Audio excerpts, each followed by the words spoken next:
2024 সালে আমাদের তরুণরা একটা মহাকাব্যিক কাণ্ড ঘটিয়ে ফেলেছে। একসঙ্গে গণমাধ্যমের স্বাধীনতার কথা বলেছেন, ব্যক্তি এবং লেখকের স্বাধীনতার কথা বলেছেন এবং দায়িত্বশীলতার কথা বলেছেন।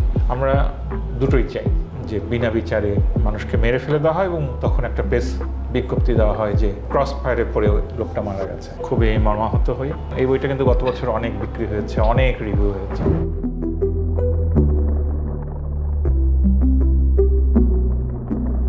সমসাময়িক ঘটনায় ছবি হয়ে উঠে আসে লেখকের বর্ণনায়, আর সেই লেখা হয়ে থাকে কালের সাক্ষী। সাংবাদিকতা এবং সাহিত্য এই দুটোর মেলবন্ধনে তৈরি হয় ইতিহাস। আজকে বুকমার্কস লেখক আড্ডায় আমাদের অতিথি হিসাবে রয়েছেন বিশিষ্ট সাহিত্যিক ও সাংবাদিক আনিসুল হক, আর আপনাদের সঙ্গে রয়েছে আমি জুবাইয়া ঝুমা। লেখকের নতুন বই নিশি ট্রেনের ভূত, কথা বলবো এই নিয়ে। জনাব আনিসুল হক, নিশি ট্রেনের ভূত লেখার পেছনের কারণটা একটু জানতে চাই। এর পেছনের কারণ মর্মান্তিক। বছর দুয়েক আগে আমাদের ঢাকার দিকে আসা একটা ট্রেনে আগুন দেওয়া হয়েছিল এবং ট্রেনের ভিতরে নারী, পুরুষ, শিশু মারা গিয়েছে। পরে ওই পুড়ে যাওয়া ট্রেনের ছবি বিভিন্ন পত্রিকায় প্রকাশিত হয়, প্রথম আলোতেও প্রকাশিত হয়। সেখানে একটা শিশুর স্কুল ব্যাগ সেটা পড়ে নেই, সেটা ছিল, আর ভিতরে কিছু রং পেন্সিল ছিল। এই ছবিটা দেখে আমি খুবই মর্মাহত হই এবং এই আমার ধারণা যে ট্রেনের এই আগুনটা, সাংবাদিকতার যে কথা আপনি বলছিলেন যে আমি লেখক এবং সাংবাদিক দুই, আমার সংবাদপত্রের যে নিউজ রুম, সেটাতে বসে আমি বুঝলাম যে আগুনটা কেউ না কেউ দিয়েছে। একদম মানুষ, তারা মাতৃগর্ভে জন্মগ্রহণ করেছে, গিয়ে ট্রেনের মধ্যে আগুন লাগিয়ে দিয়েছে এবং এই মানুষগুলোকে মেরেছে। এটা তারা করেছে কারো আদেশে। তাহলে এই আদেশটা কারা দেন এবং মানুষ কেন মানুষকে ভেবে নির্মমভাবে হত্যা করে? ক্ষমতার জন্য করে, ক্ষমতায় থাকতে চায় অথবা ক্ষমতায় যেতে চায়। এটা হচ্ছে এই উপন্যাসটির পেছনের গল্পটা। দুইজন যাত্রী রাতে একটা কেবিনে, একজন উপরে শুয়েছেন, একজন নিচে যাচ্ছেন। তারা পরস্পরের সঙ্গে গল্প করছেন এবং গল্প করতে করতে আমরা বুঝতে পারি যে একজন আসলে মানুষ না ভূত। আমার গল্পের মধ্যে এই ভূতটা আসলে ট্রেনে আগুন দেওয়া একজন আহত, যার বডিটা শুয়ে আছে বার্ন ইউনিটে। সেই আত্মাটা এসে ট্রেনে সহযাত্রীকে গল্প করছে, যাত্রীর সঙ্গে গল্প করছে। এই হচ্ছে মূল কথাটা বলে দিতাম। আপনার আরেকটি বই দেখেছি, যে বইটির নাম বেশ সব জায়গায় জনপ্রিয় সমাদৃত হয়েছে, নো ম্যানস ল্যান্ড। হ্যাঁ, নো ম্যানস ল্যান্ডটা সময় প্রকাশনী থেকে বেরিয়েছে, আর নিশি ট্রেনের ভূতটা বেরিয়েছে প্রথমা থেকে। প্রথমা থেকে আমি আরেকটা বইয়ের কথা আপনাদেরকে একটু জানিয়ে রাখতে চাই, কখনো আমার মাকে, পরিবর্তিত সংস্করণ। এই বইটা গত বছর বেরিয়েছিল প্রথমা থেকেই। ওইখানে ছিল 40,000 শব্দ, পরে আমি আরও 20,000 শব্দ যুক্ত করে 60,000 শব্দ, মানে বইটা 1.5 গুণ করে এবার বের করলাম। এটার কারণটা হচ্ছে যে এই বইটা কিন্তু গত বছর অনেক বিক্রি হয়েছে, অনেক রিভিউ হয়েছে। যেহেতু লোকে পছন্দ করেছে, আমার মনে হলো যে এটার মধ্যে যদি সাহিত্যিক কোনো উন্নতা থাকে, কোনো গ্যাপ থাকে, সেটা আমার পূরণ করে দেওয়া উচিত। সেই জন্যে এটা পুনর্লিখন করলাম। আর আমরা আপনার প্রশ্নে আসছি, নো ম্যানস ল্যান্ড এই উপন্যাসটা, এটা আসলে দুটো উপন্যাস, আমার পুরনো দুটো উপন্যাসের সংকলন। এর মধ্যে আছে না মানুষের জমিন, না মানুষের জমিন এগেন, সেটি হচ্ছে নো ম্যানস ল্যান্ড। আর সেই গুমের পর, নাম দেখেই বোঝা যাচ্ছে না মানুষের জমিনটা হচ্ছে যে আমরা দুটো দেশ পাশাপাশি, তার মাঝখানে কাঁটাতারের বেড়া আছে, নো ম্যানস ল্যান্ড আছে এবং প্রায়ই আমাদের সীমান্তে গোলাগুলি হয়। বিশেষ করে বাংলাদেশের মানুষেরা, শিশু, বৃদ্ধ, যুবক, নারী নিহত হন, আহত হন। তার আগে আমরা দেখেছি পুশ আউট হতো, সীমান্তের ওপার থেকে মানুষজনকে ঠেলে এই পাশে পাঠানোর চেষ্টা করা হতো। এই পাশের যারা সীমান্তরক্ষী আছে তারা আবার তাদেরকে ঠেলে পাঠাতো। এই অমানবিক গল্পগুলো আমরা, আপনারা তো অনেক ছোট, আমাদের বয়স বেশি, আমরা অনেক পড়েছি পত্রিকায়। এটা হচ্ছে নো ম্যানস ল্যান্ডের গল্প, যে দুই সীমান্তের মাঝখানে যেটা নো ম্যানস ল্যান্ড, সেইখানে যদি একটা শিশু জন্মগ্রহণ করে, সে কোন দেশের হবে নাগরিক? এটা হচ্ছে এই গল্পটা। প্রেগন্যান্ট মহিলাকে ওই পার থেকে ঠেলে দেওয়া হয়েছে, এই পার থেকেও তো ঢুকতে দেওয়া হবে না। নো ম্যানস ল্যান্ডে উনি একটা সন্তানের জন্ম দিলেন এবং মারা গেলেন। তারপর ওই সন্তানটা কি হবে? এই হচ্ছে না মানুষের জমিনের গল্প। একটা বিষয় এটার সাথে জানার জন্য খুবই আগ্রহ কাজ করছে, যে একজন লেখক হিসেবে আপনার যে এই দায়টা অনুভূত হলো, এটার পেছনে কি বিশেষ কোনো কারণ অথবা ঘটনা আছে কি? নিশ্চয়ই। ধরেন নো ম্যানস ল্যান্ডের সময় ফালানির যে ছবিটা আমরা দেখেছিলাম, যে কাঁটাতারের বেড়ায় লাল এবং নীল রঙের জামা পরা একটা কিশোরীর শরীর ঝুলে আছে, ওইটা তো বাংলাদেশের, আমি মনে করবো পৃথিবীর সব বিবেকবান মানুষকেই আহত করেছে, শক্ট করেছে, নাড়িয়ে দিয়েছে। সেটা একটা কারণ। আরেকটা গল্প আছে এটার মধ্যে, উপন্যাস, সেটার নাম হচ্ছে সেই গুমের পর। বেশ কিছুদিন আগে একটা আলোচিত গুমের ঘটনা ঘটে। নরসিংদী এলাকার একজন নেতা, তখন তিনি বিরোধী দলের নেতা ছিলেন, তাকে গুম করে ফেলা হয়। গুমের অনেকগুলি ঘটনা পরপর ঘটে। ওই সময় প্রথম আলোর প্রথম পৃষ্ঠায় প্রতিবেদন বেরিয়েছিল, গুম হয়ে যাওয়া মানুষদের যে স্বজনেরা আছেন, পরিবারের লোকজন আছেন, তারা কেঁদে কেটে বলতেন যে এর চাইতে ক্রস ফায়ার ভালো। ক্রস ফায়ার মানে আপনি জানেন যে বিনা বিচারে মানুষকে মেরে ফেলে দেওয়া হয় এবং তখন একটা প্রেস বিজ্ঞপ্তি দেওয়া হয় যে একজন সন্ত্রাসীকে ধরা হয়েছিল, তার সঙ্গে গোলাগুলি হয়েছে, তারপর ক্রস ফায়ারে পড়ে ওই লোকটা মারা গেছে। তো এই গুম হয়ে যাওয়া পরিবারের সদস্যরা কান্নাকাটি করে বলেছিলেন যে আমাদের পরিবারের সদস্যটি যদি গুম না হয়ে ক্রস ফায়ারে মারা যেত, আমরা যদি তার বডিটা পেতাম, লাশটা পেতাম, সেটা বেশি ভালো হতো। তো সেটা আমার মনের মধ্যে খুব ব্যথা দিল এবং আমি দেখলাম কথা ঠিক, কারণ একটা মানুষ মারা গেলে আপনি যদি তার পরিবারের একজন, ধরেন একটা মানুষ মারা গেছে, তার একটা স্ত্রী আছে, দুটো শিশু সন্তান আছে, যদি দুইটা ফ্ল্যাট তার নামে থেকে থাকে একটা ফ্ল্যাট বিক্রি করতে চাইবে, কিন্তু গুম হয়ে যাওয়া পরিবারের সদস্যরা কিন্তু বিক্রি করতে পারবে না, কারণ উনি তো মারা যান নাই। তার যদি ব্যাংকে টাকা থাকে এটা তোলা যাবে না, তার যদি উত্তরাধিকার সূত্রে অনেক সম্পত্তি থাকে সেগুলি কি করা হবে। এবং আরেকটা প্রশ্ন তো এখন আমরা বুঝছি গুমের ঘটনাগুলির এতদিন পর এবং ওই সরকার চলে যাওয়ার পর, যে একজন নারী যখন 3 বছর 4 বছর 5 বছর 6 বছর অপেক্ষা করেন তার স্বামী ফেরে না, তখন তিনি বিয়েও করে ফেলতে পারেন। এরপরে যদি স্বামীটা ফিরে আসে তখন কি হবে? এই যে মানবিক গল্প, মানবতার লঙ্ঘন এবং এর মধ্য দিয়ে সৃষ্ট কতগুলি মানবিক করুণ দুর্দশার কাহিনী, সেগুলিও তো লেখককে লিখতে হবে। আমি গুমের বিরুদ্ধে কিন্তু আমার অনেক লেখা আছে, বই আছে একটা গুম এবং ঘুমের গল্প, এটার মধ্যে গল্পগুলি এই গুম নিয়ে, ক্রস ফায়ার নিয়ে, বিনা বিচারে হত্যাকাণ্ডের প্রতিবাদ করে লেখা। তেমনিভাবে এই বইয়ের উপন্যাস দুটি, একটা নোম্যান্স ল্যান্ড যেটা আমাদের সীমান্তের সমস্যা এবং সীমান্তে অকারণে গুলি করার প্রতিবাদ, আরেকটা হচ্ছে অকারণে বিনা বিচারে গুম করে ফেলা, এটার প্রতিবাদ। এগুলি আমি অনেক করেছি, কিন্তু এই বইয়ে সেটা আরো স্পষ্টভাবে থাকলো। সীমান্ত সংকটের যে সমস্যা, এই সমস্যাটা আসলে সমাধানের জন্য একজন লেখক হিসাবে আপনার অভিমতটাকে যদি একটু আমাদের জানান। আমার লেখক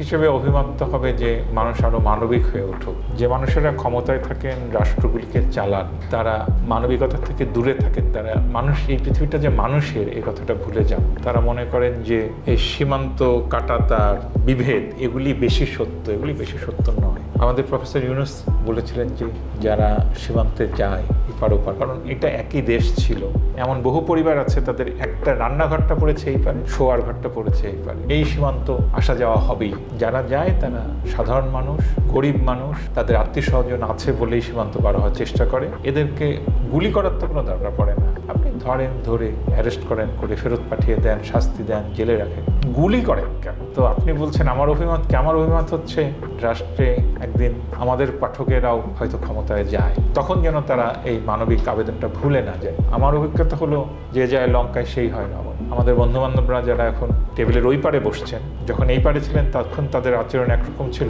টেবিলের ওই পারে গেলে তাদের আচরণ পাল্টে যাচ্ছে। এটাও একটু আমাদেরকে ব্যথা দেয়।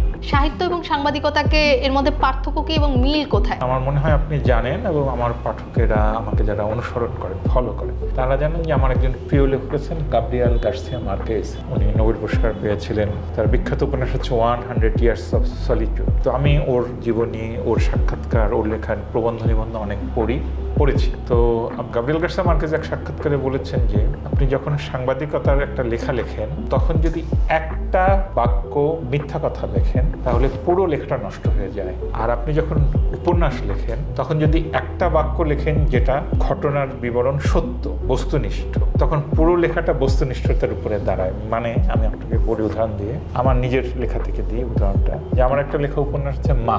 এই মা বইয়ে আজাদ, যে পরে 71 সালে শহীদ হবে, সে যে গাড়িটা চালাতো সেই গাড়ির নম্বরটা আমি যেটা দিয়েছি এটা অরিজিনাল নাম্বার। তো যখন আপনি কিছু বিবরণ বস্তুনিষ্ঠ দেন তখন এটা কিন্তু কাল্পনিক গল্প, লোকে ভাবে যে বোধহয় এটা সত্য। আবার আমি যখন রিপোর্ট লিখি, সংবাদ মাধ্যমে লিখি, ওইখানে যদি আমি একটা কথা বানিয়ে লিখি, পাঠকেরা পুরো লেখাটা ফেলে দেবে, বাকিগুলো সত্য হওয়া সত্য। সাংবাদিকতা, আমার ওই গুরু মার্কেজ বলেন যে তাকে অনেক সাহায্য করেছে, তিনিও একই কাজ করতেন, তিনি সাংবাদিকতা এবং সাহিত্য দুটোই করেছেন। কলাম লিখতেন আমার মতো। ওনার কলমের নাম ছিল দিনের পর দিন, যেটা শফিক রেহমানের কলমের নাম ছিল এখানে। উনি বলছেন যে আমি ওনার একটা উপন্যাস of love and other demons, ওইটা উনি একটা রিপোর্ট করতে গেছেন, গিয়ে একটা ভাঙা বাড়ির নিচে একটা কিশোরীর লাশ পেয়েছেন, দেখছেন যে মেয়েটার হাড়হাড্ডি পড়ে আছে কিন্তু চুলগুলো জ্যান্ত আছে এবং বড় হচ্ছে। এটা দেখে উনি of love and other demons লিখেছিলেন। আমার ক্ষেত্রে আমি সাংবাদিকতা করতে গিয়ে বহু উপন্যাসের বা গল্পের আইডিয়া পেয়েছি, আবার বহু গল্প বা উপন্যাস লেখার জন্যে আমি ব্যাপক সাংবাদিকতা করেছি।